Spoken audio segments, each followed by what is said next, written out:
So for this dress-up game, we have Piggy again with a switch, but now we also have a switch latch timer, which allows me to give one tap for Piggy to walk instead of having to hold the switch down. So let me show you.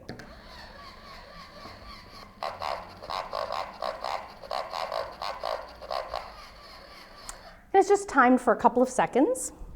I have my dress-up items, and I have a step-by-step, which is a simple button where you can record a series of words or messages. And I'll demonstrate that. We have our dress-up items. Hat. Necklace. Purse. And our cape.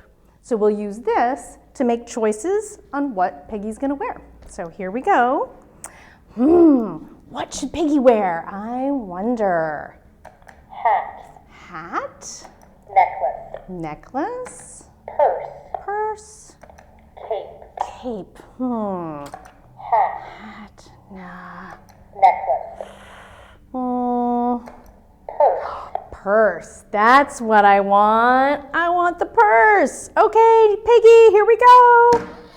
Ooh, look at that pretty purse Piggy's wearing. Very nice. So stylish. Piggy, what should you wear next? Cape. Oh, cape. That's the one. Definitely. Let's get a cape on Piggy. Here we go. There he goes. Woohoo, Super Pig.